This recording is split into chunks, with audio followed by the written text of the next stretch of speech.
Assalamualaikum warahmatullahi wabarakatuh.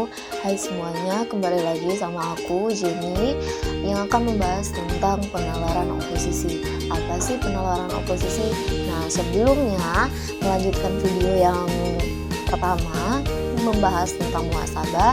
Nah, kali ini kita membahas tentang penalaran oposisi. Nah, perlu diketahui nih teman-teman bahwa penalaran oposisi itu termasuk ke dalam logika saintifik. Nah, aku jelasin dulu lah ya, logika saintifik itu apa.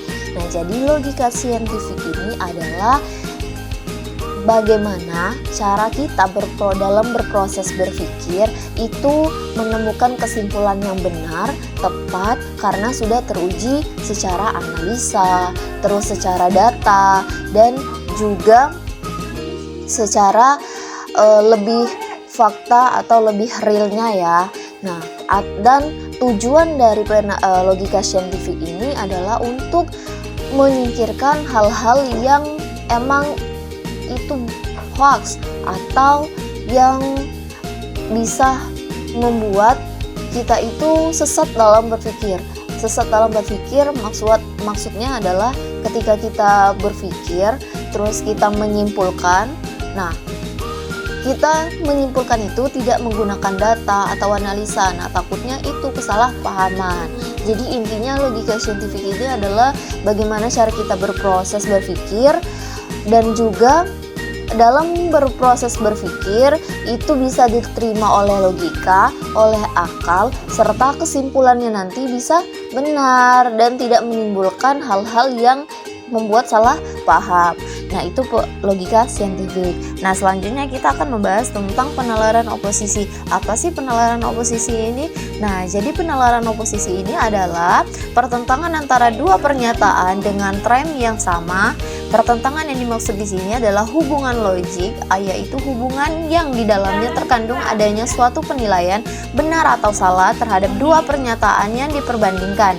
Dua pernyataan yang diperbandingkan yaitu adalah keduanya yang berbentuk pernyataan yang terdiri atas tren sebagai subjek dan predikat yang disebut proposisi kategoris. Nah, pertentangan ini berdasarkan perbedaan dan persamaan antara kualitas dan kuantitasnya.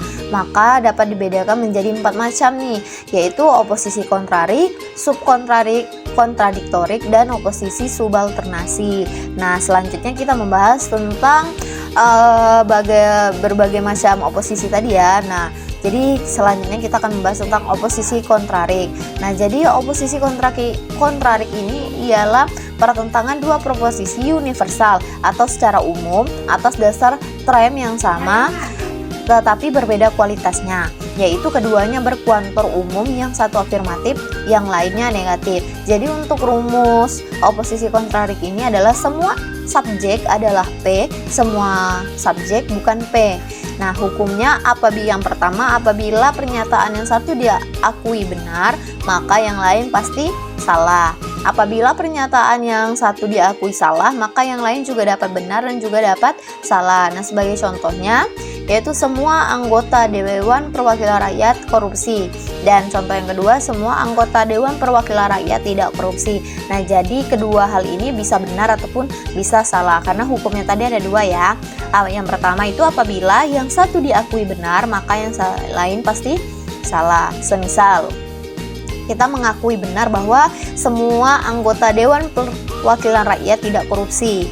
Nah, itu kita anggap benar. Pasti yang lainnya atau yang contoh yang pertama, yaitu semua anggota Dewan Perwakilan Rakyat korupsi, itu pasti salah. Nah, seperti itu contoh dari oposisi kontrarik. Nah, selanjutnya kita membahas tentang oposisi subkontrarik. Jadi, oposisi subkontrarik ini adalah pertentangan dua proposisi partikular atas dasar tren yang sama tetapi berbeda kualitasnya, yaitu keduanya berkuantor khusus, yang satu afirmatif, yang satu negatif. Jadi untuk rumus subkontrarik ini adalah sebagian subjek adalah P, sebagian subjek bukan P. Nah, hukumnya apabila pernyataan yang satu diakui salah, maka yang lain dinyatakan benar. Apabila pernyataan yang satu diakui benar, maka yang lain juga dapat benar dan juga dapat salah. Sebagai contoh yaitu ada sebagian pejabat pemerintah yang korupsi, ada sebagian pejabat pemerintah yang tidak korupsi. Nah, jadi kan rumusnya tadi kan sebagian subjek adalah predikat. Jadi subjek dari contoh tadi itu adalah pejabat pemerintah. Untuk predikatnya adalah korupsi. Terus ada sebagian subjek bukan predikat, yaitu ada sebagian pejabat ini subjek, pejabat itu subjek, dan predikat itu adalah tidak korupsi. Nah, apabila yang satunya kita akui benar atau salah, maka yang lain dinyatakan benar. Dan apabila kita nyatakan benar nih, ada sebagian pejabat pemerintah yang tidak korupsi, maka yang lain juga dapat benar dan juga dapat salah. Karena itu kan memakai sebagian, berarti kan ada sebagian lain yang tidak korupsi. Nah, selanjutnya yaitu kita membahas tentang oposisi kontradiktori. Jadi oposisi kontradiktori ialah pertentangan dua pernyataan atas dasar tren yang sama tetapi berbeda kualitas dan kuantitasnya. Untuk rumusnya ini ada dua, yaitu semua subjek adalah P, ada subjek yang bukan P, dan semua subjek bukan P, ada subjek yang P. Hukumnya, apabila pernyataan yang satu diakui benar, maka yang lain pasti salah. Dan yang kedua, apabila pernyataan yang satu diakui salah, maka yang lain pasti benar. Jadi kita mengambil satu di antara dia benar atau salah. Kalau pernyataan ini benar, maka yang satunya pasti salah. Terus kebalikannya. Sebagai contoh, yaitu semua bangsa Indonesia berketuhanan yang Maha Esa. Ada bangsa Indonesia yang tidak berketuhanan yang Maha Esa. Apabila hukumnya tadi pernyataan yang satu diakui benar, semisal kita mengakui benar bahwa semua bangsa Indonesia berketuhanan yang Maha Esa, pasti yang ada bangsa Indonesia yang tidak berketuhanan yang Maha Esa itu pasti salah. Nah, jadi itu untuk contoh oposisi kontradiktori. Nah, selanjutnya kita masuk ke oposisi subalternasi. Apa sih oposisi subalternasi? Nah, jadi oposisi subalternasi ini adalah pertentangan dua pernyataan atas dasar tren yang sama dan berkualitas sama tetapi berbeda dalam kuantitasnya. Subalternasi bukan suatu oposisi ya, melainkan hubungan logik dan subalternasi ini dibedakan menjadi dua macam. Ada ya subimplikasi, yaitu hubungan logika pernyataan partikular terhadap pernyataan universal atas dasar tren yang sama serta kualitas sama. Untuk rumusnya, ini ada dua juga ya rumusnya, yaitu semua subjek yang P, ada subjek adalah P, ada subjek yang bukan P, semua subjek bukan P. Jadi untuk hukumnya, apabila pernyataan partikular diakui salah, maka yang universal pasti ikut salah. Universal itu secara umum ya. Dan untuk hukum yang kedua, apabila pernyataan partikular benar, maka universal tidak dapat diketahui benar atau salah. Nah, sebagai contoh, sebagian rakyat Indonesia ikut serta bela negara. Semua rakyat Indonesia ikut serta bela negara. Nah, jadi ada sebagian dan ada semua. Nah, jadi semisal kita menyalahkan yang sebagian rakyat Indonesia ikut serta bela negara. Nah, yang universal pun pasti akan salah. Jadi kalau kita contoh yang pertama kita anggap salah, maka yang lain juga akan salah. Tapi kalau kita menganggap sebagian rakyat Indonesia ikut serta bela negara itu benar, maka yang semua rakyat Indonesia ikut serta bela negara itu tidak dapat diketahui nih benar atau salahnya. Nah, untuk yang kedua yaitu superimplikasi. Superimplikasi ini adalah hubungan logika pernyataan universal terhadap pernyataan partikular atas dasar tren yang sama serta kualitas sama. Untuk rumusnya, semua subjek adalah P, ada subjek yang P, semua subjek bukan P, ada subjek yang bukan P. Jadi untuk hukumnya, apabila pernyataan universal diakui benar, maka yang partikular pasti ikut benar. Dan apabila pernyataan universal salah, maka partikular tidak dapat diketahui benar atau salahnya. Nah, jadi untuk sebagai contoh, yaitu semua rakyat Indonesia tidak berpaham liberalis. Itu semisal ya, kita akui benar. Sebagian rakyat Indonesia tidak berpaham liberalis.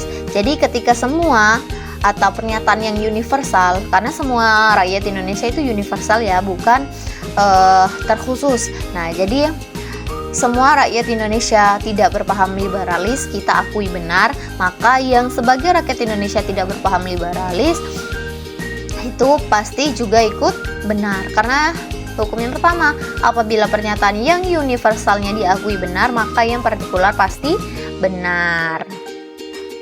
Selanjutnya, nah udah habis deh, thank you. Do you have any question? Nah, untuk itu terima kasih ya yang udah mau mendengarkan video ataupun penjelasan dari saya mengenai penalaran oposisi. Nah, jadi itulah yang bisa saya sampaikan. Mohon maaf atas kecepatan ataupun ketidakjelasan saya dalam berbicara. Nah, saya harap dengan saya membahas tentang penalaran oposisi, kita jadi terhindar dari